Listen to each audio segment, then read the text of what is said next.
Então, uma coisa que a gente tem que entender que na política, quando a gente olha, por exemplo, as mídias, né?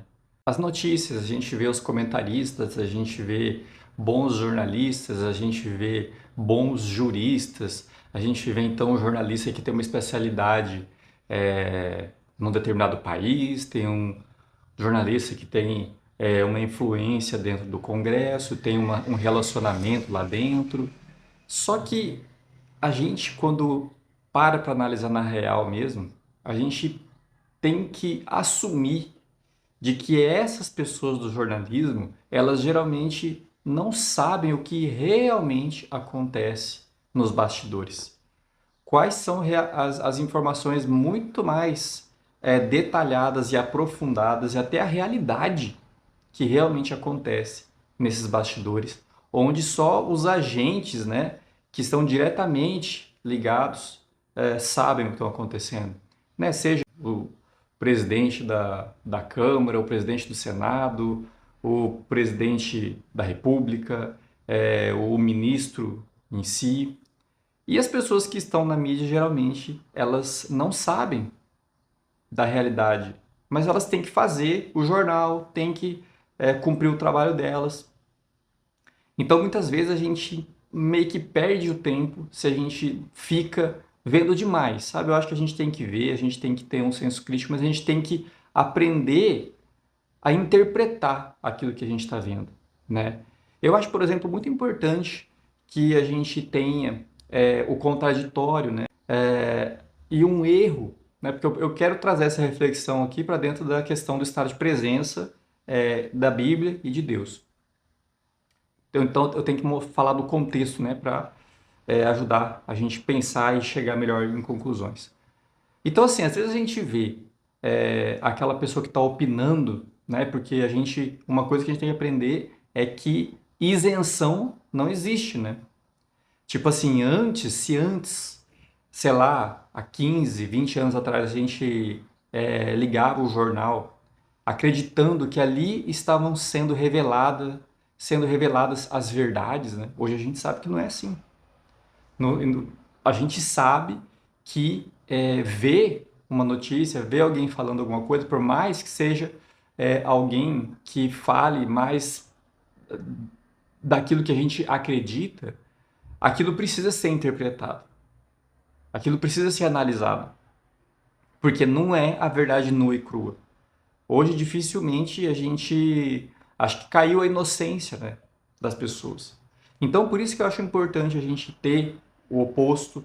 Por quê? Para a gente conseguir, por meio daquilo que é dito, né, pelos opostos, conseguir mais indícios, mais detalhes que pode levar a gente a interpretar a realidade da maneira correta. E o que eu quero dizer é que isso é bom, né, a gente ter os opostos, mas ainda assim tendo essa mentalidade, essa visão, né, que acho que todo mundo está começando a desenvolver, né, agora, na verdade, enfim, começando modo de dizer, né, talvez muitas pessoas já tenham isso bem desenvolvido nesse momento da história política e tal. A gente também tem que entender que justamente essas pessoas, né, esses profissionais, eles têm o detalhe de que eles não sabem qual é de fato a realidade, a não ser os agentes que estão diretamente ali dentro da administração pública, enfim. E isso, na verdade, pode se aplicar a outros casos, né, menores que não sejam políticos.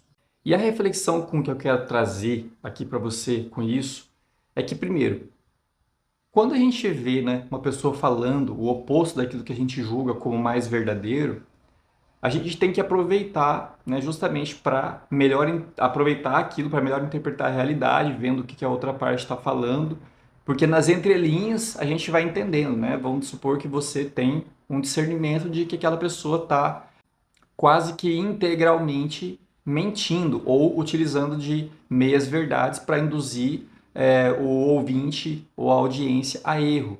Com isso, você consegue interpretar realidades que estão por detrás daquilo que muitas vezes você não interpretaria somente ouvindo aquela pessoa, aquela parte que fala mais das verdades que você já discerne ser verdade ou que você acredita ser verdade, que vamos supor que você de repente realmente alcançou um discernimento da verdade. E eu não estou aqui querendo julgar quem que alcançou e quem não alcançou, tá? Só colocando hipoteticamente, caso você tenha alcançado. Então, se você vê o lado oposto, né, falando, vamos dizer, mentiras, induzindo a audiência a erro, você pode usar isso. Porque você sabendo para onde a pessoa está querendo te induzir, você consegue, fazendo uma engenharia reversa, entender alguma verdade que está por detrás daquele discurso, entendeu?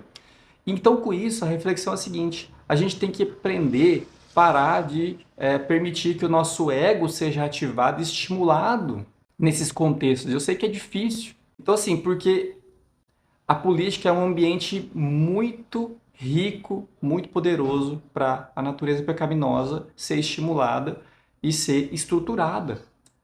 Então, assim, é errado a gente se politizar, é errado a gente se envolver e poder ser agentes políticos, não é errado. Só que esse é um meio muito perigoso, muito espinhoso, onde o mal consegue exercer as suas tentações de maneira muito intensas, muito vitoriosas, vamos dizer assim. Então, o que a gente tem que entender quando a gente vai entendendo esse contexto maior da busca da verdade é que não há problema em a gente tentar buscar a verdade por meio daquilo que nos é mostrado, mas a gente tem que entender espiritualmente qual é o nosso papel quando a gente vai julgar, quando a gente vai se posicionar diante dos agentes ali, eu estou falando dos agentes já de maneira geral, né? Seja dos profissionais da mídia, ou seja dos próprios agentes da administração pública. E tem esse aspecto muito importante, que é a questão de que muitas vezes a gente está se deixando levar por paixões carnais dentro dessa realidade que eu estou falando, que é de que a maior parte do tempo a gente não sabe o que realmente acontece, qual é de fato a realidade. A gente vê que os jornalistas, eles falam de uma superfície, eles não sabem o que realmente acontece, né? A história hoje, a gente sabe que a história que a gente estuda na escola, ela vem muito fantasiada. A história, o que realmente aconteceu, muitas vezes a gente não sabe. Ficou para algum lugar. Pode ser que tenha uma ou outra pessoa que tenha algum conhecimento de algum detalhe a mais que aconteceu que não está nos livros, né? Pelo menos não nos livros escolares, mas a real, ela acaba ficando para trás, né? E nesse ponto eu acho muito legal quando a gente olha para a Bíblia, né? Porque a Bíblia, ela não pinta, ela não tenta fazer uma pintura de heroísmo para ninguém, ela vai lá e mostra mesmo podre, né? Então é um relato bem escrito da historicidade, né? Da história, né? A Bíblia.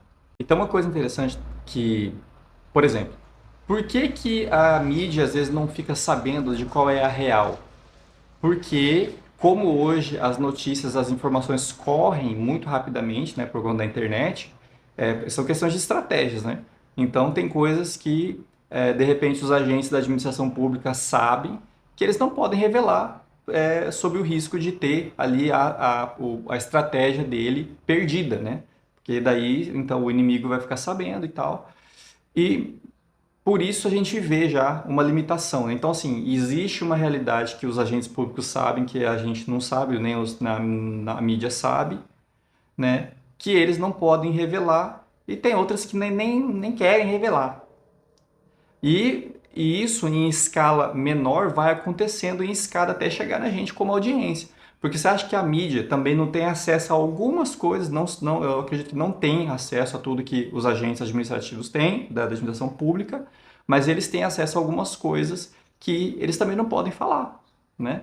Ainda mais quando acontece, né, algum tipo de censura prévia e tal, como a gente está vendo acontecer. Então, assim, isso tudo faz a gente entender que a gente é ignorante de muita coisa e isso também pode ajudar a gente a ser manipulado, né, como massa de manobra e tal. Então a gente tem que estar esperto para tudo isso, a gente tem que ter essa visão panorâmica para justamente ajudar a gente a ter maior capacidade de interpretar, chegar mais próximo do que é a realidade que está acontecendo.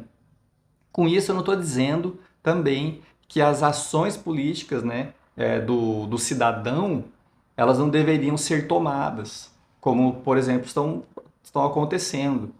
Mas, diante de tudo isso, né, trazendo para essa questão do estado de presença, ego, Bíblia, frutos da carne, frutos do Espírito, a gente precisa não se permitir se contaminar ter o nosso ego, a nossa natureza carnal estimulada, né? A gente tem que tomar cuidado, por exemplo, com essa questão da polarização, né?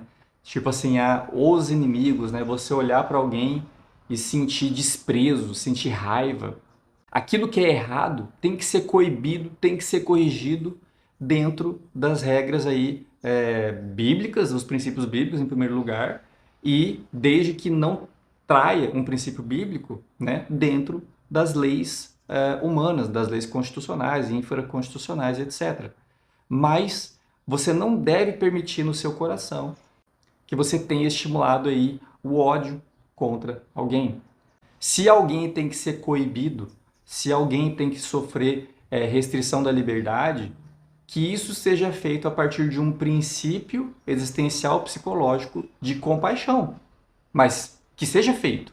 Não é porque você tem que desenvolver compaixão do seu próximo que você vai passar a mão na cabeça dele e estimular aquele comportamento indesejável ou aquele comportamento errado, beleza?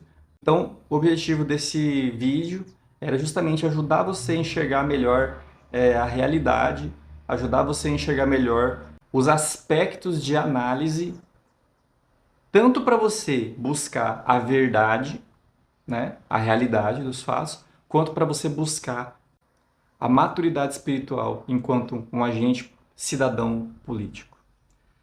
E se você tem interesse aí de se desenvolver, de se aprofundar na sua espiritualidade, né, eu sempre falo aqui no final dos vídeos que eu deixo um link aqui na descrição, que eu tenho um curso e sem compromisso, eu sempre convido você aí a clicar para ver do que se trata, ver se te interessa. Esse é um curso baseado na interpretação do estado de presença a partir da Bíblia. Beleza? Valeu então, até a próxima.